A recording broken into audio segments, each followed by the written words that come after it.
Hey guys, Adam here.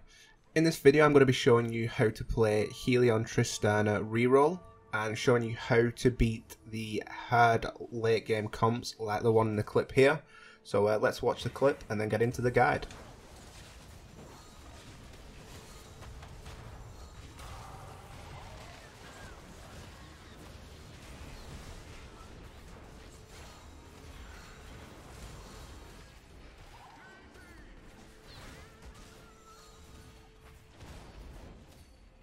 Before we do get into the guide, I want to make a quick side note. I am still doing a giveaway. I'm giving away 2,920 RP, which if you're from the UK is £20. I'm not sure what the equivalent is to other countries.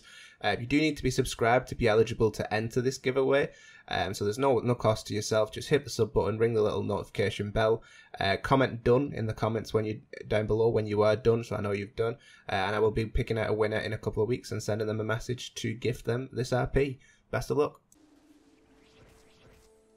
Okay, so going over the things we're going to cover in this video. So we're going to look at the build, the itemization, the early game, the mid game, the late game, and the positioning.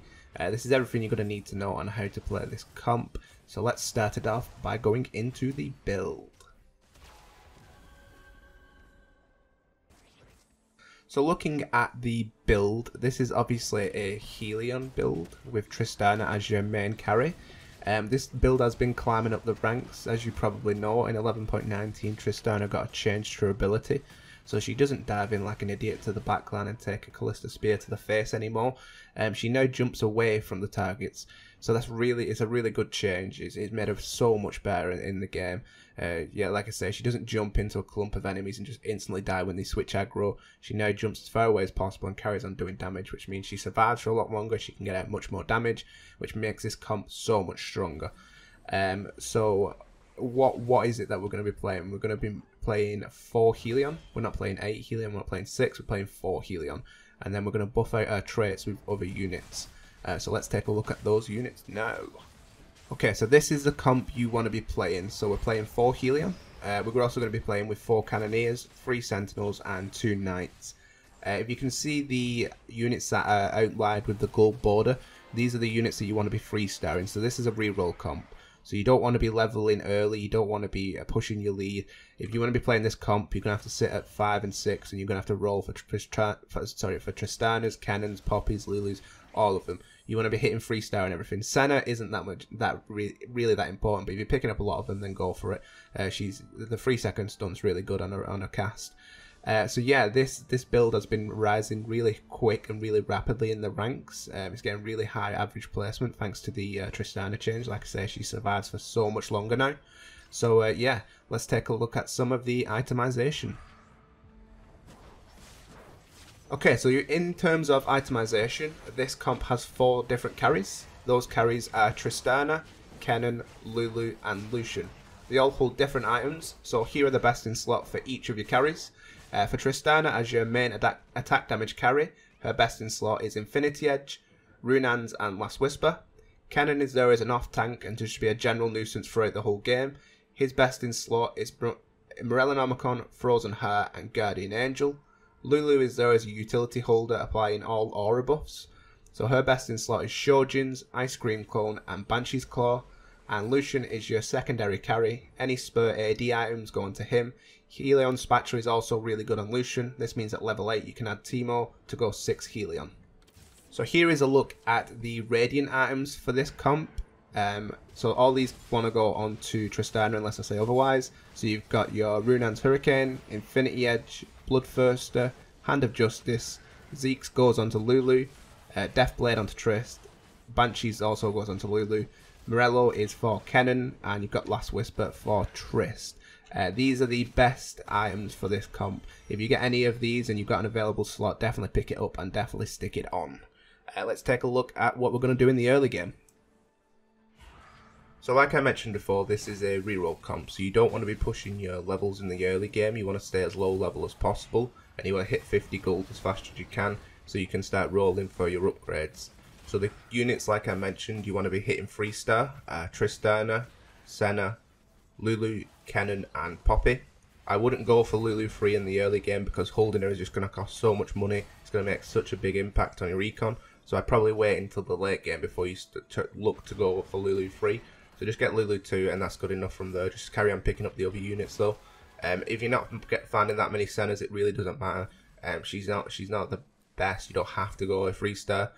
Sena 2 is absolutely fine, but the other units you definitely want to get 3-star, because if you don't, then it's going to be a top 6. So let's take a look at the mid game and we can see where we go from here. One thing I do want to point out before we move on into the mid game is that in the early game, the only 1-cost carry you want to be looking for is Poppy 3. Like I say, Sena 3 doesn't matter that much. If you've got Sena 2, that's great. If you manage to hit Poppy 3 early on, you don't have to stay at level 4 or 5. You can push to 6 for the best odds of finding Tristana and Kennen.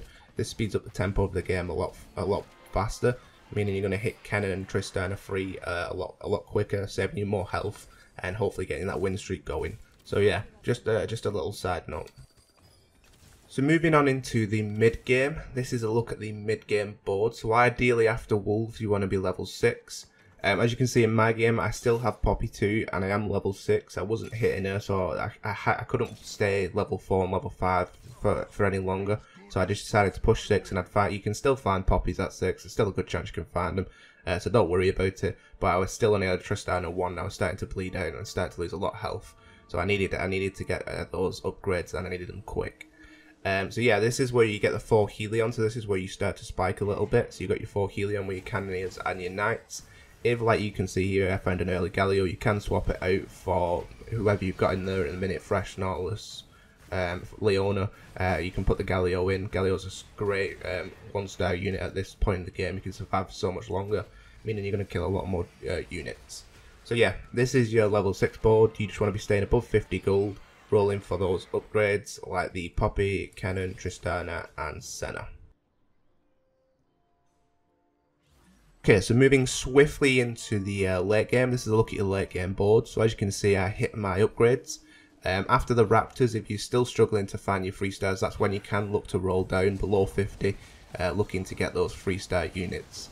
After Raptors is when the tempo of the game changes quite a lot. That's when people are starting to hit those 5 costs, getting them 2 stars. So a Tristana 2 isn't going to do anything, so you really need to hit those upgrades. In the event that you aren't hitting them, just try not to use all your gold, just econ back up to 50 and carry on rolling, and then go for it again once you've got a bit more gold. But yeah, once you hit your units, you can look to then push to level 7, add in a Lucian or an MF, and then if you get and then you can go level 8 and add the other.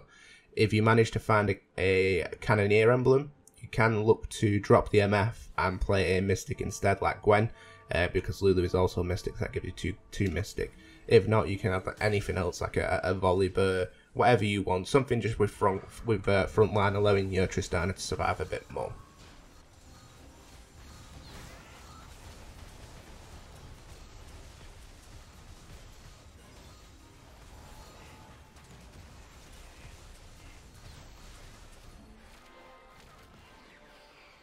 So when it comes to the positioning for this comp, it's kind of simple. You want to have it laid out like mine. It sounds kind of stupid, but you want your team to be clumped together.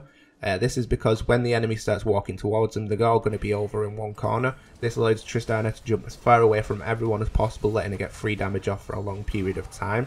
Kennen is also there to back up your Trist. She will also move over to Trist and help him out. You've got your Lulu there to polymorph anyone that comes close and jumps over to Tristana before she jumps, and obviously give you attack speed buff. So yeah, the guy I was playing against was playing Abomination, so obviously the Scion spawns on our side is the right hand side, and he's going to run straight over to us in the left corner, letting Tristana jump as far away from everyone as possible, getting off free damage for a long period of time. So that brings us towards the end of the video. I hope you enjoyed. I hope you learned something about this comp. But yeah, Tristana feels like she's in a good spot at the minute with the change she did to her ability. She can survive for so much longer, and she is a viable carry now. So give it a try and let me know what you think. Please do subscribe for more content. Like I say, I am still doing the giveaway for 2,920 RP. If you do want to enter into that, you do need to be subscribed, so hit that button now. Comment your league name down in the comments below, and then we can pick a winner out in a couple of weeks. But yeah, thank you very much for watching. Enjoy the rest of your day. Peace.